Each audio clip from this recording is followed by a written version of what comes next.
Hello, everybody. Art Grueneberger here with Puppeteers of America. I am sitting here with Martin Robinson. Hello, Marty. How the heck are you? It's so good to see you. So good to see you, Art. How long has it been? It's a long It's time. been too long. I tell you, when I got to go out to the O'Neill again, I was really looking forward to maybe seeing you and maybe seeing your lovely wife. And I was crushed that you weren't there that year. But I wasn't there. There was a year I missed. there was a year you missed. Yeah, I got to be the guest artist with Richard Bradshaw of all people, and I'm still dealing with the emotional baggage of you not being there. So I'll be working through that through the entire time that we talk today. That must have been the 1 year I missed, because There you go. It's been a fixture in my life, and I've been a fixture in their lives. Yeah. Yeah, you absolutely have, right? And I met you at the Humboldt workshop that it was like, I think it was called Muppets Do Puppets or something like this. And so, oh yeah, it was you and Kathy Mullen and Carolee Wilcox was there, Jane Henson was there, and then Jerry Joel was there for a little bit. It was a blast. Yeah. And was there too, wasn't he? Who was? Richard Germany? Was he there? Oh yeah, Richard was there as well. Yeah. That was great. We got to spend 2 weeks there, and we did rod puppetry, shadow puppetry, moving mouth style puppetry, and then tabletop. And it was just such a fun baptism. I went there as I've probably been doing puppetry for about 9 months, maybe a year, and I was so cocky because I'd been doing it right, and I'm like, and people are paying me for it, and I come in. Possibly used. I come in and you pick up a puppet as you're just doing your little intro and you start to move it. And I am immediately humbled by what working with puppets for years and years, how that makes a difference. It's incredible. Thank you. You know, all our time at the O'Neill has kind of superseded Humboldt, because we had so much fun at the O'Neill too, working on your stuff. Exactly. And that's what I'm really excited to talk about in this program is where, we'll talk a little bit about you and what you're currently up to and everything. But you've, I don't know if you being a mentor to me is the right way, because, but there was definitely mentorship when I got to be part of the first set of emerging artists that came through. You and Annie were assigned to me and my little show along with Flock Theater. And so I learned so much from you. In fact, there's one thing specifically. I was walking, those little yellow guys, I fell in love with how they walked because the Flocketeers did such an incredible job moving them. And so I would have these long entrances every time they would come on. And you said something like, "You're clearly in love with how these puppets walk, but we've seen it. Let's see them enter a different way." And every show that I do now, I'm making sure that everything is entering so it's fresh and new, no matter how much I'm in love with a particular way. Like, let me see how. And so that's something that I've carried with me for the last 24 years, which I would consider that a little bit of a mentorship and something that stuck that I still remember when I'm directing or when I'm producing a show. Yeah, well, yeah, it's amazing that stuff that sticks. The good stuff that sticks, and and likewise, you have to be very careful of criticism. And oh God, words are like magic. They can produce these incredible results years down the line, and they can poison you. They can stop you in your tracks. You've got to be so kind and so wise with your words. It's just I wish I'd been much kinder over the years, but I guess it's worked out. Well, this is what I've been thinking about too, along the lines of just mentorship is what is the magical formula? Because there has to be good mentorship from the top down, but the mentee also has to be open and ready to hear it. I think so. That's what you're looking for. I mean, you're looking for that person who's really hungry and who really wants it, and who and it's not an ego thing, because it's not like, oh yeah, I'm dying for somebody to hang on my every word. It's I think human beings have an innate need to pass on what they do. It's one of the great things about humanity is you learn something and you pass it on. You want to do that with your kids. You want to do that with your friends, your society, for humanity as a whole, if you want to go that big, because it's our little grip on immortality. You want to pass that stuff on and you want the whole planet to evolve, and to do that you gotta build on what came before. So yeah, you're always looking for that person who can really use your material. I'm still looking for people who are hungry for it all the time. And then, when we look at new people for Sesame, for people in the Muppet style of puppetry, and there's folks out there that are just that have worked really hard for it and they're starving. They're starving for this information. So you really bring those people along. It's gratifying to them, gratifying to you. It works out all ways. I've always thought that I could, given enough time, I could train anyone.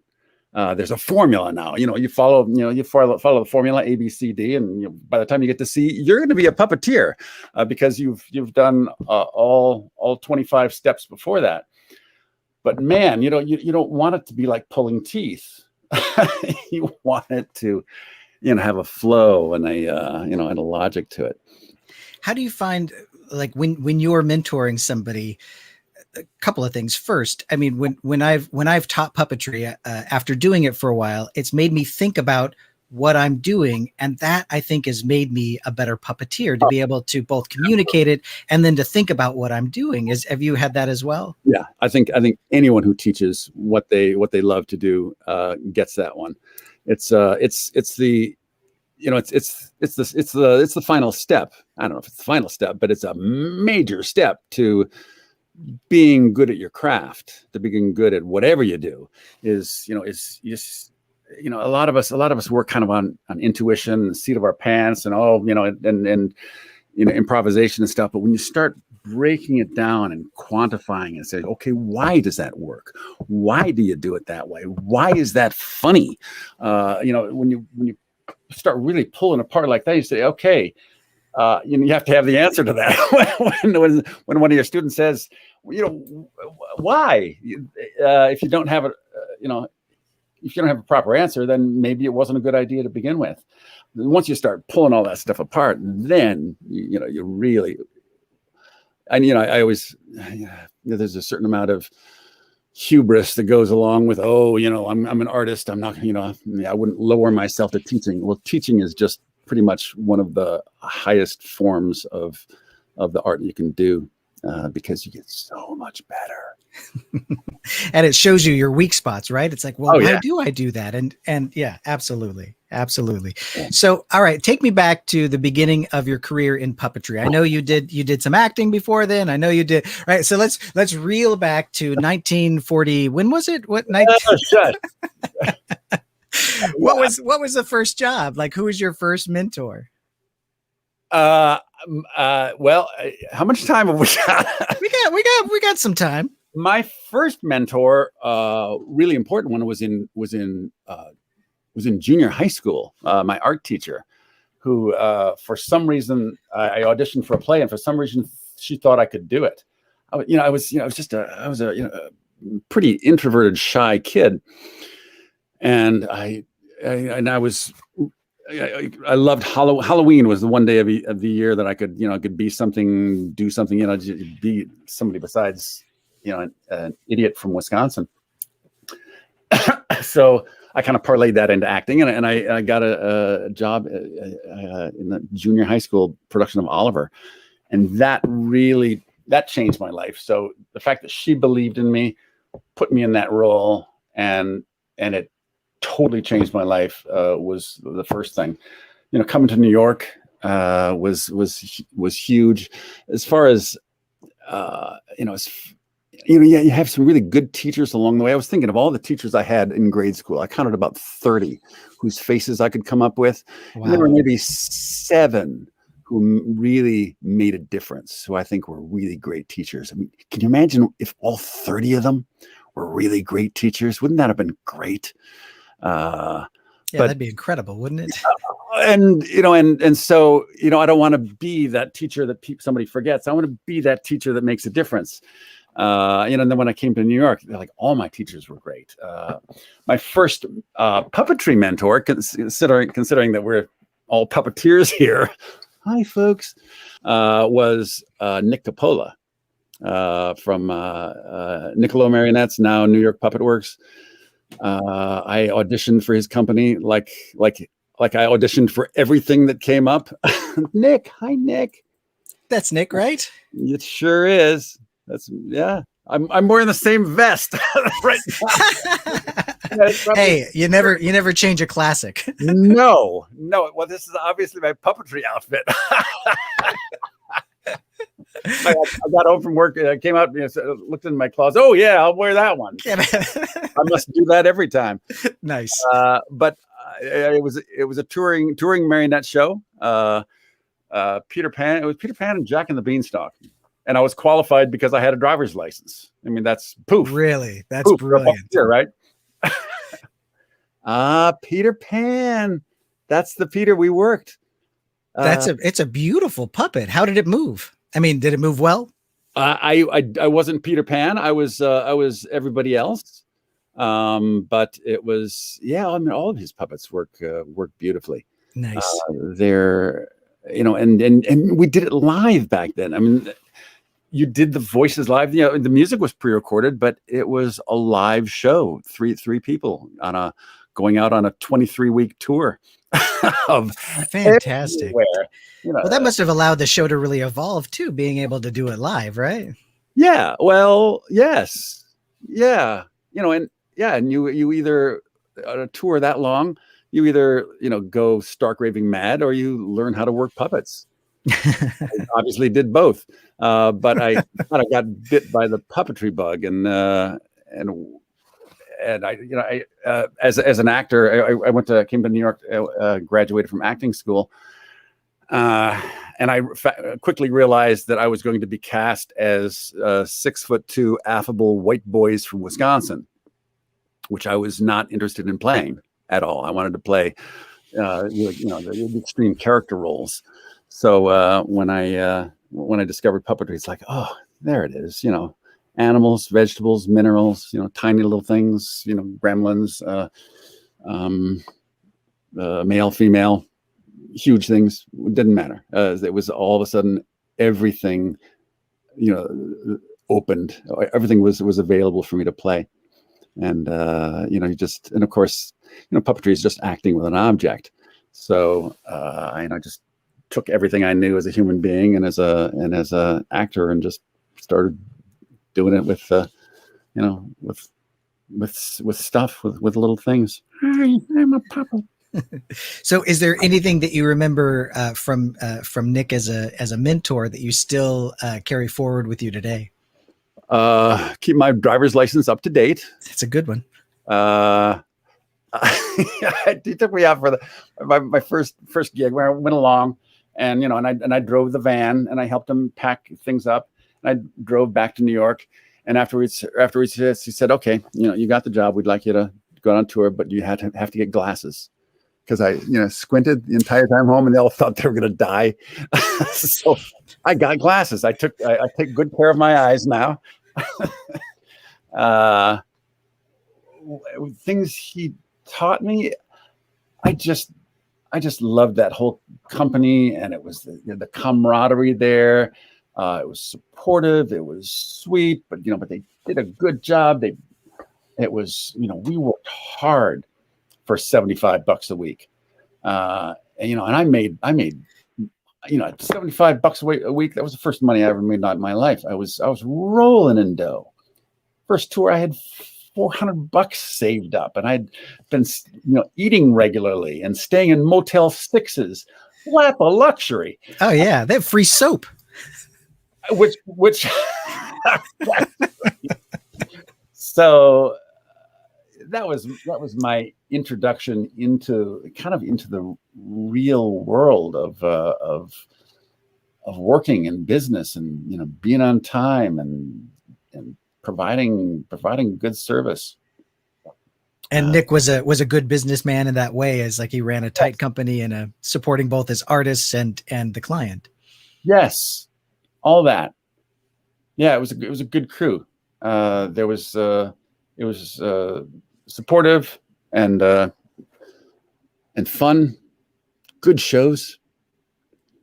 Yeah, it was a really good introduction into the business. Addis Williams shared part of the workshop there. A big, huge loft. Where was it on? I don't know, 18th Street, 14th Street, wherever that was. So I worked for Addis Williams for a while too, and he was a wonderful mentor and teacher, and did some crazy stuff with him. And was he primarily marionettes as well, or did he do other? He did a wider variety. I did a lot of walkarounds for him at malls and shopping centers and openings of things. Cross County Mall, we did every Christmas.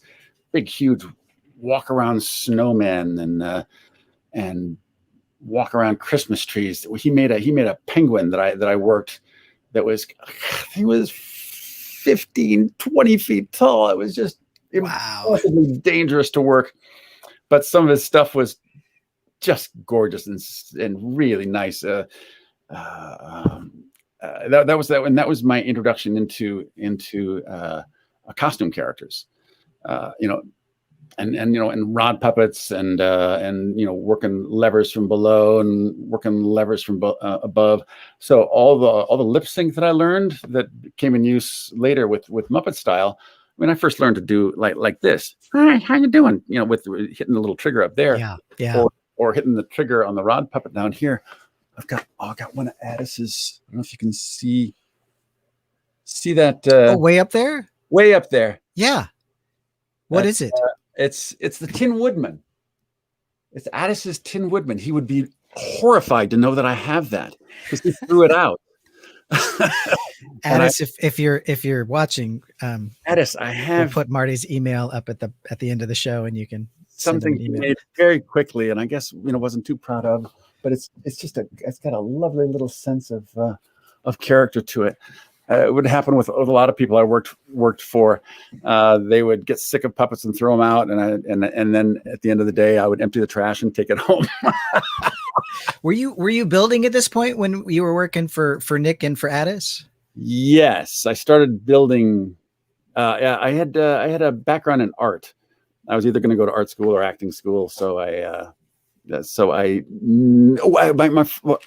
I first did when I was a kid was makeup special effects, monster makeup, and and prosthetics and stuff.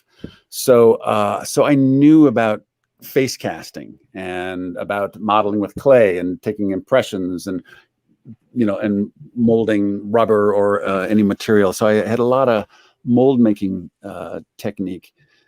So I actually made some the Selenites from First Men in the Moon for Nick, which I think which he better still have. They were made out of wood and celastic and good strong things that last. So I made those for him. Did I ever make anything for Addis? I worked in his shop and I helped out, and I guess I built stuff, but I can't think of anything. When I worked for Bill Baird too. I didn't work in the shop. I just performed for him, and then was kind of his curator of his collection for a while. I worked with him after the big show we did was over. How did you begin to work with? Isn't this a great picture? What show is this? Is this the Busch Gardens show? That's the Busch Gardens show. I would, I guess it's Bill's last big production that he did. Cast of thousands, every type of puppet you can imagine: rod puppets, marionettes, shadow puppets, blacklight puppets, big walk around characters. That's me and Katie Orrick, my first real girlfriend ever. God, just adored her. and a cast of loonies. It was Busch Gardens in Williamsburg, Virginia. A lot of the cast was left over from the Sid and Marty Krofft show that had closed the year before, and then Bill came in and took over the contract. He was a pip. God, I love that old guy. He was just always ready with a joke and a tattoo and a dirty limerick. And his shows were wacky and nuts. And I learned a lot about puppetry and building puppets. And we did 10 shows a day with that show. Oh, the repairs must have been tremendous, God. Right? I mean, every show. Yeah, every show. And they would, they were probably built pretty fast, to fulfill the timing of the contract. But, it was a half-hour show. So you were half hour on, half hour off, all 10 shows a day. Wow, that's a lot of shows. I think it was it 6 days a week? I think we did at the end of the run. I did that for 7 months. Thousands of shows. It was a great proving ground in finding the little things that would improve a show, that would just make it a little bit better. Like doing the show without your pants on. We did that all the time. And that's why she was your first real girlfriend. It all makes sense. It all comes together. Hey, yeah, I didn't lose my pants until. So, what was it? A variety show? What kind of show was it? I think, at the risk of making a really stupid, bold statement, I think all of his shows were kind of a variety show. I mean, he always had the entr'acte entertainment. The frogs always came on and sang, be sure it's true when you say I love you. Then they sing their little harmonies. Was there a show that he did that didn't have that, or something like that? While they were changing scenes, there was musical numbers and dance numbers and a blacklight number or a shadow number, and some big walk around that would walk into the audience and then walk back on stage. It was a spectacular, but there was good stories in there too. It was a funny story written by Sheldon Harnick, for God's sakes. Wow. And was it all pre-recorded? And so you're working with the same. Wow, that's brutal for 10 shows a day, right? I mean, that would be brutal on your voice, I guess, to do a live show 10 times a day as well. But man, it would, you got to find ways to make it interesting. Yeah. And so any puppeteers these days will complain, oh, I had to do 2 shows a day. You big baby, 10 shows a day. That's a lot.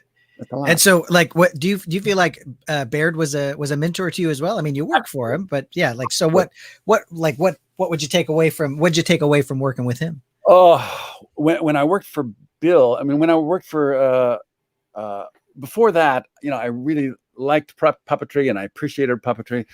When I worked for Bill, frankly, that's when I just went crazy for puppetry, because that's when I realized that a puppet could be anything.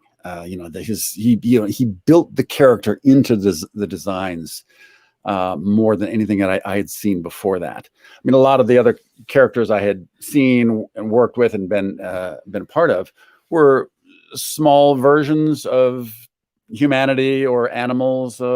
They looked like cows. They looked like little boys. They looked like pirates.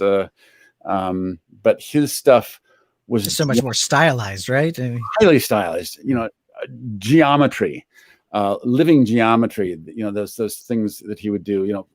Crutch face. Look up Crutch face in his book. It's just like a nightmare of incredible simplicity, and that's when I realized that you could build this huge amount of character into the puppet as part of the process of developing a character for a show. Before then, it was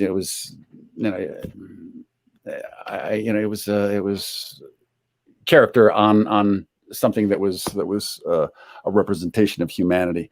And although his things were always representations of humanity in one way, it was just so stylized. Some of them, if you didn't need a face on a character, you didn't put a face on him. It was just a round egg form. I've got one of those in the other room, and the way he worked with planes and the simplification and it just blew my mind. And it's so neat that that just makes your audience work slightly harder for the show, and it's more fulfilling, I think, as an audience member to participate by filling in. So it's not every little detail is there that you as an audience member get to fill it in. Oh yeah, I mean that's the key to puppetry.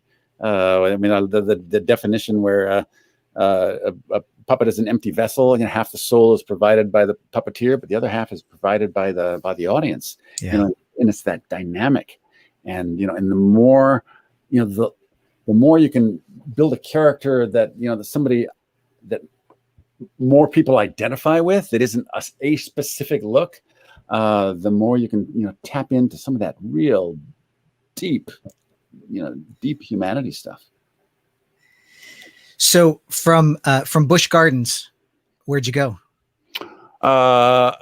Came back to New York. I worked with Bill in his shop. And that was he had given up the place on Barrow Street. I never saw a Baird show in the theater on Barrow Street. I saw Albrecht Roser down there, which was wonderful. But he sold that and moved to a place up at Union Square. So I was working for him up there. And what he was doing then was, he was. His health was good, but he was, up there in age, and he knew he wasn't going to be around forever. And he was taking care of his stuff, his thousands of puppets. And he wanted Peter to have a lot of the complete shows. And there was the McNider Museum in Mason City, Iowa, that has the Bill Baird collection. And so he was sending a lot of stuff out there. And then there was a lot of stuff that he was, in his words, werfing, which is, I think, a German word, which means destroy. It was my job to step on puppets that he did not want around anymore. Yeah. Which was painful. So I would werf them and throw them in the trash, and then take the trash home with me. I'm sorry, Bill. I'm so sorry, but I did not throw those. All those. I have a little snarky Parker that he didn't like that I put back together. Outstanding, perfect. I think one of the most important jobs I had back then was convincing Bill of the worth of things, of the historical importance of certain things, and why they should go to the McNider Museum, or why Peter would like them, and to not destroy them. Although I've got a beautiful Horace the horse, one of his classic Baird horses. Yeah. Well, he said, "Oh, what's this? It's a horse. Oh yeah, that was from a movie we did. Let's werf it. Unless you want it. You want it? Yeah, Bill. I'll take good care of this." Wow. It's in good shape. It's performance worthy. It's hanging up in the other room still. Nice. I gave it to Jerry Nelson. There was the big Baird auction. We're never gonna get off Baird.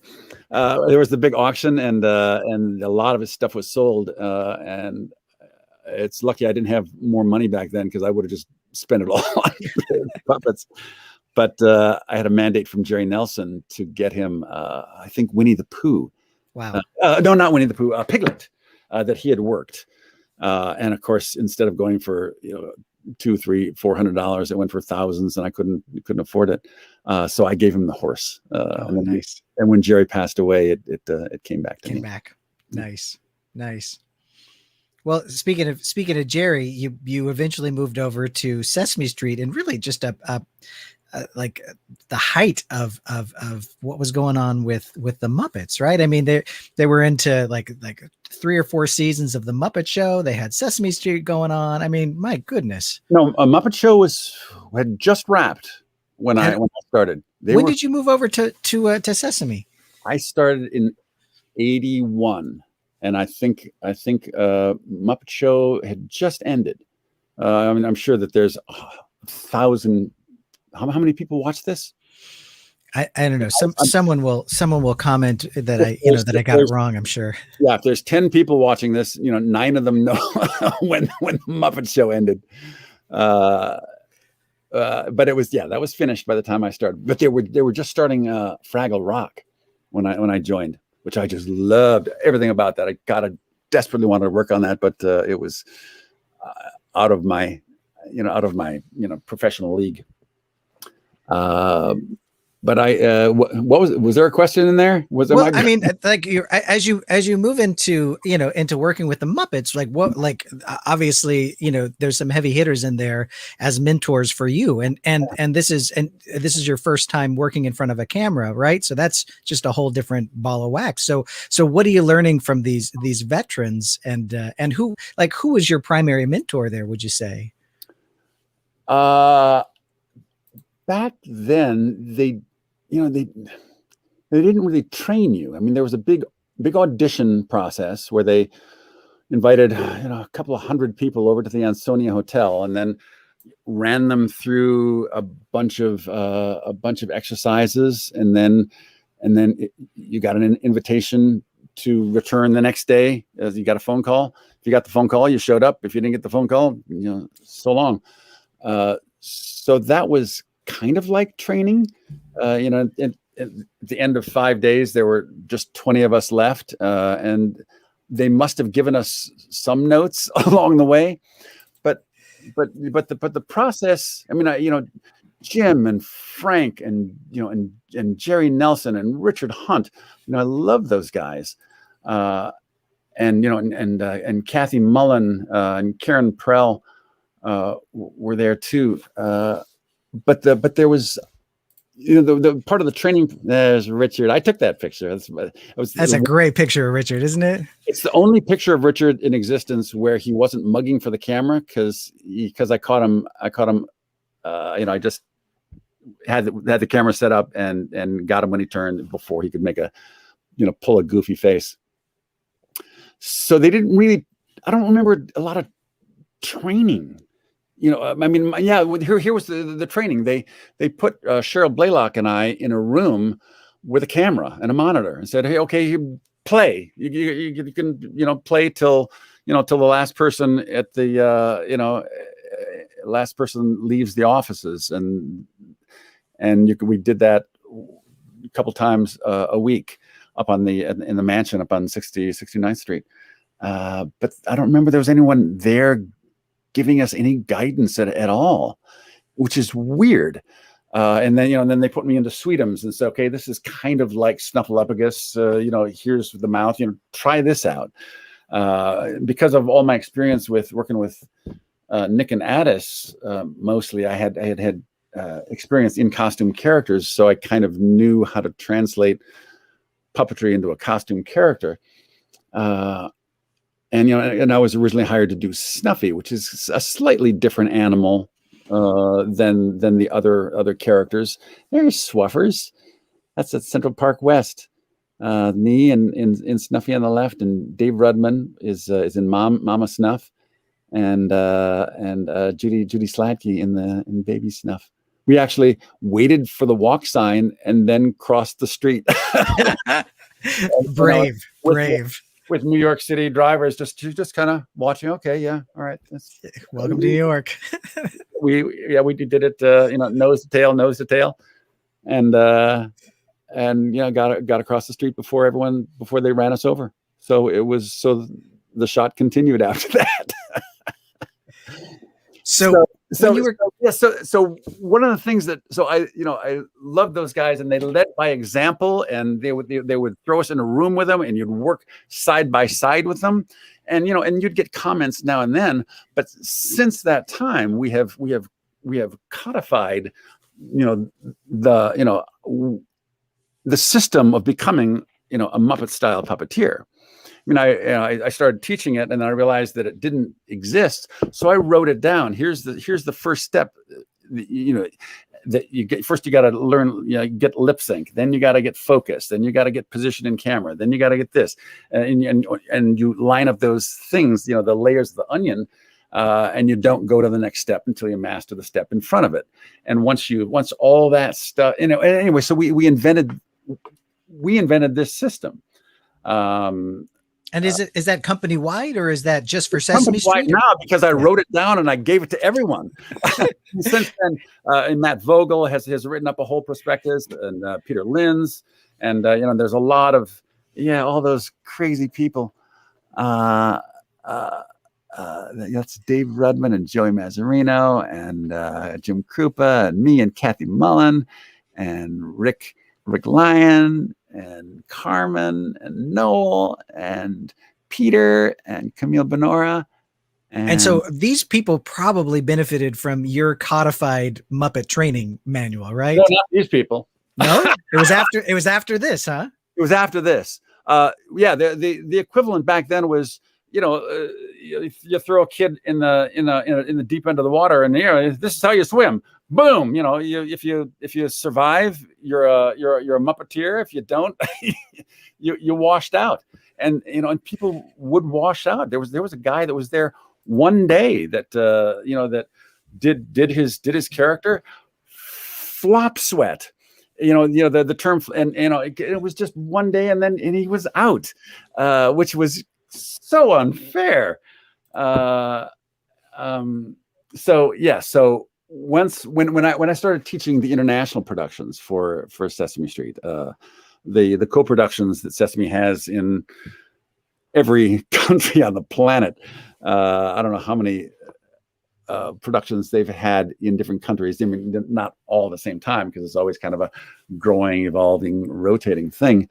But it was teaching those folks in the Sesame International, where we really had to learn to codify the system, and because you didn't have a lot of time, I had to bring people from zero to Muppet ready in 2 weeks.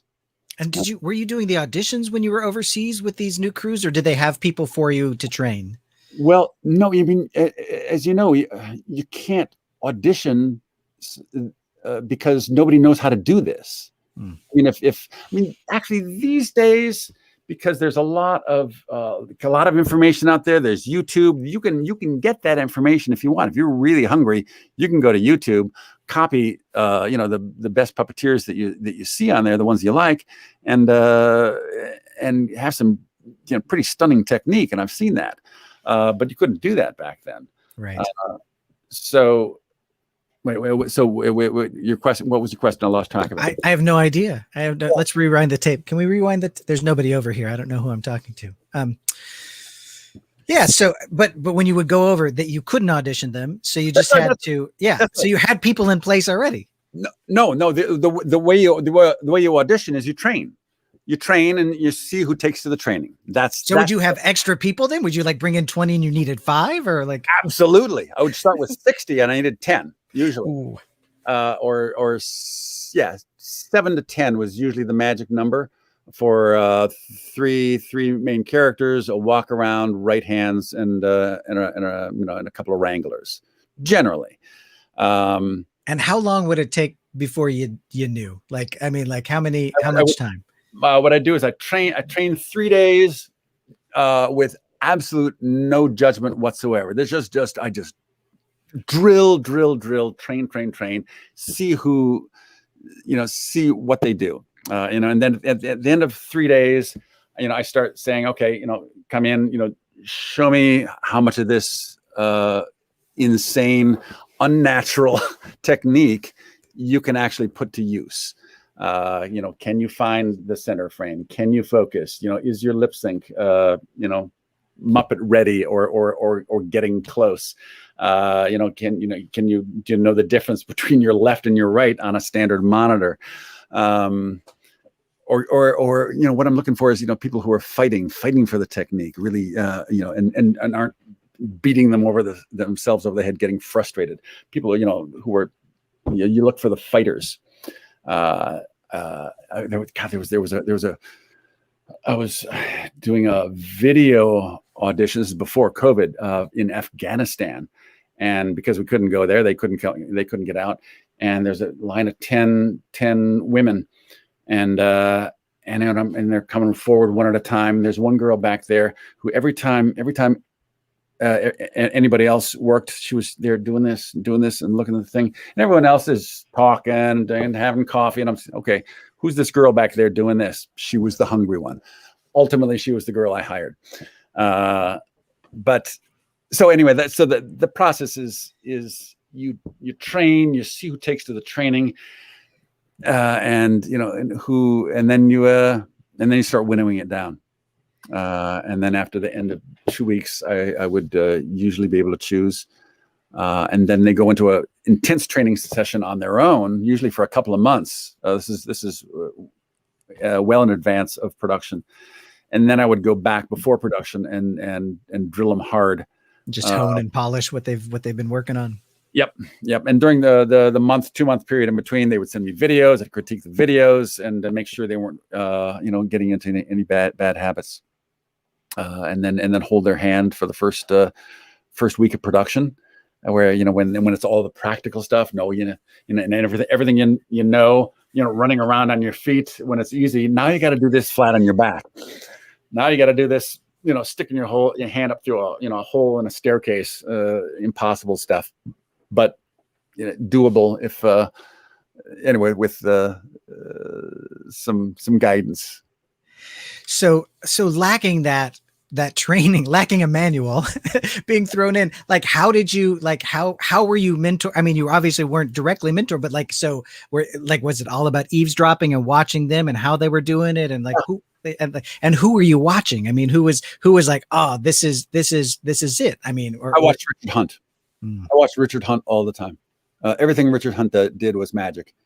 He could pick up any old puppet, and he loved doing little background characters because he could have a ball and steal the scene, and and his characters were just fun and funny and wonderful, and he lit up the room. He would walk into the studio, and everyone would go, "Oh, we're in for it now! Richard Hunt's in the room."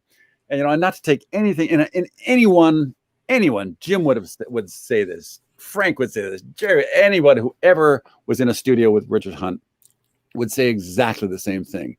You were just in for a good day of somewhat inappropriate humor and funny, crazy, seat of your pants puppetry.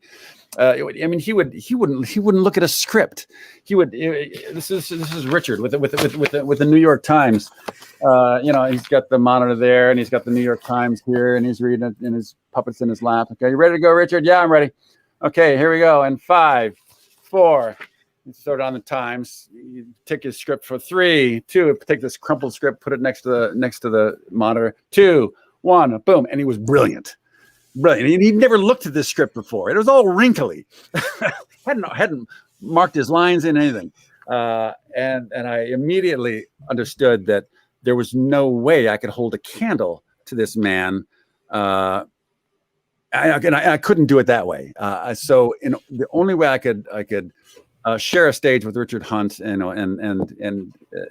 his was to work my butt off.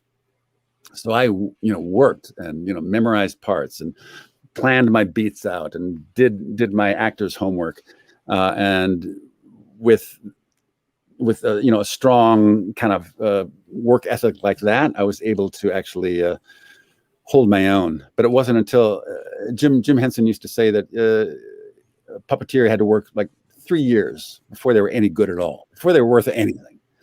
And it wasn't until 8 years at Sesame I had my epiphany, which was one day I was doing a scene with Sonia Manzano as Telly, and I just kind of, I don't know, I had too much coffee, or just for some reason was just having a really great day and was just throwing all caution to the wind, and I just went off. I went off nuts.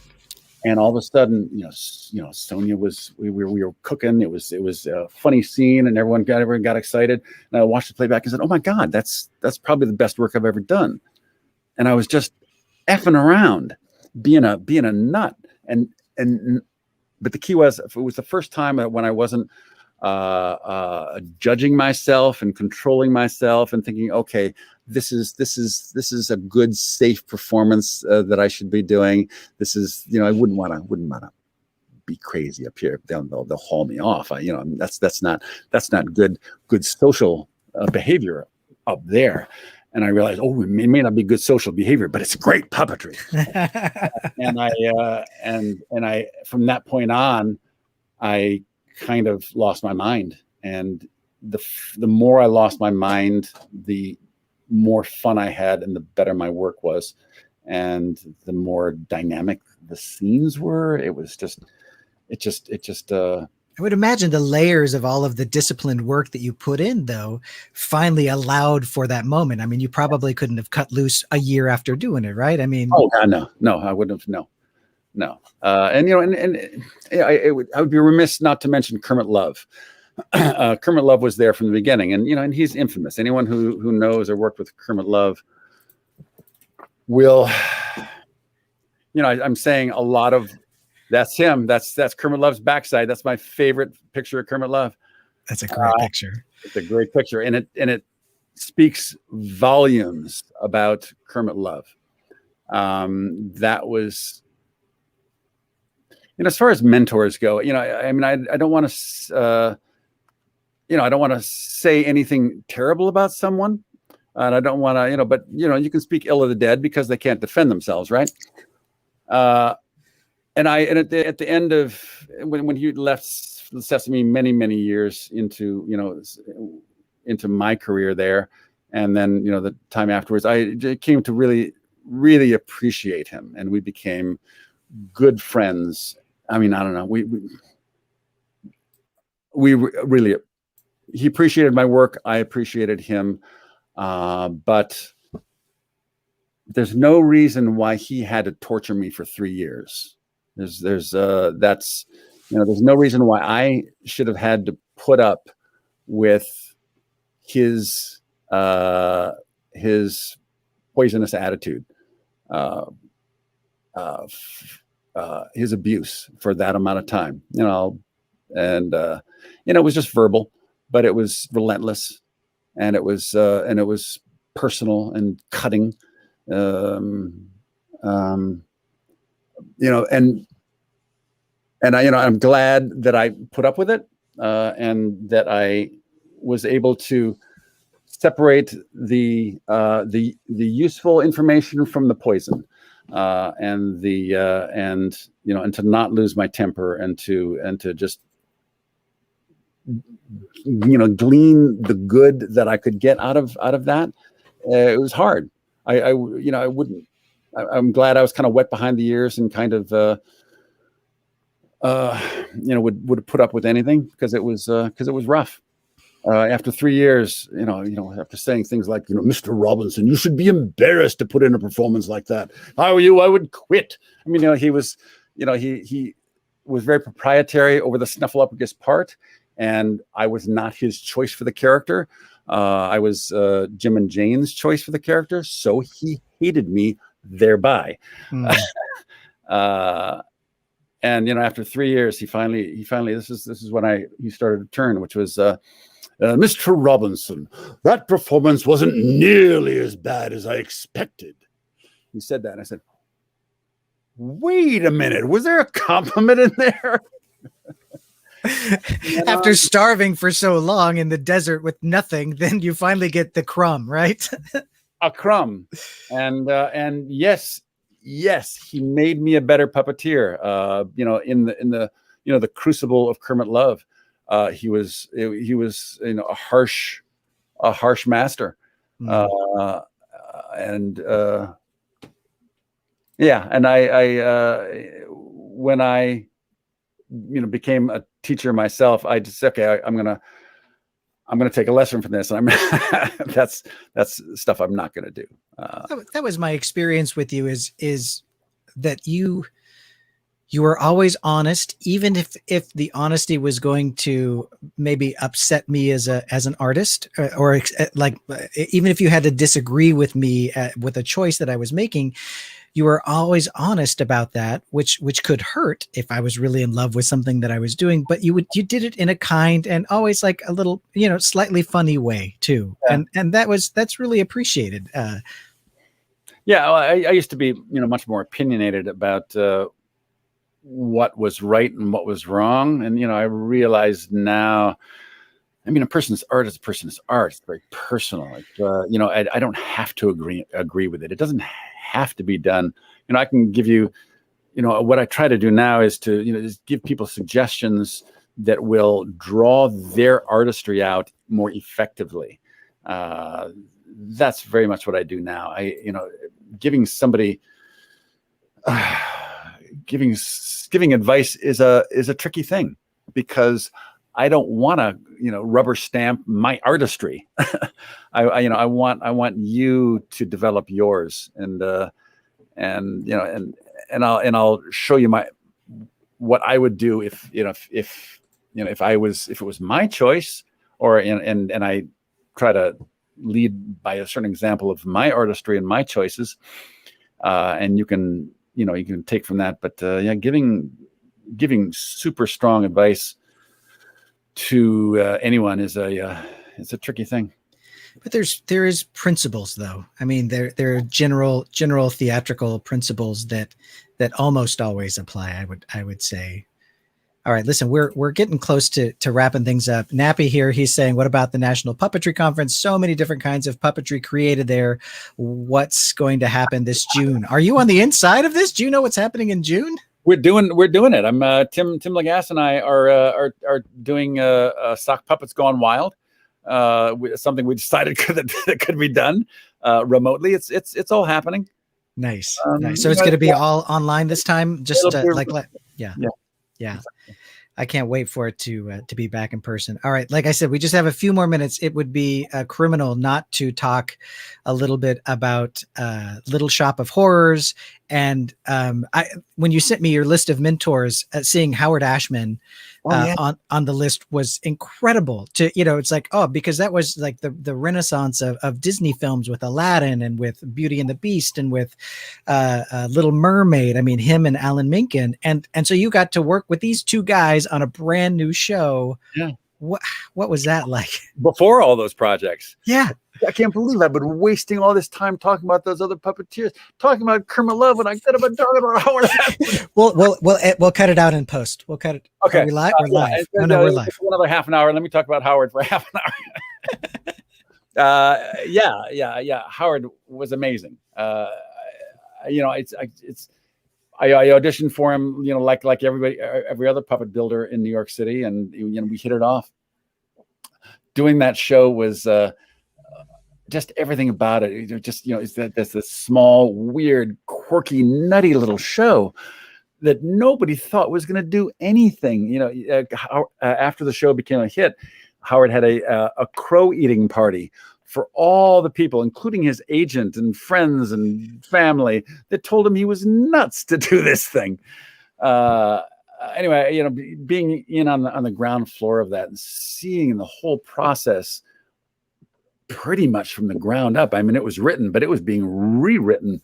He would come in with new lyrics every day, and I was in on the audition process. I was building plants when Ellen Green came in auditioned, and when Lee Wilkoff came in and auditioned, when he was bringing all and then mixing the people together and seeing how they would work with a puppet sometimes. But that whole process was, from such humble beginnings, from an off Broadway showcase to kind of taking over the world was, it's life imitating art. The little show where the little plant that grows and grows and takes over the world, and it was the Little Shop of Horrors, the little show that grew and grew and grew and became the biggest stock and amateur production on the planet. So being there as Ashman is writing and rewriting, and so you have stuck your toe into writing recently, because you hadn't done a lot of that before, right? You've been mostly performing other people's works, and so with your Halloween show, is it All Hallows Eve? Is that the All Hallows?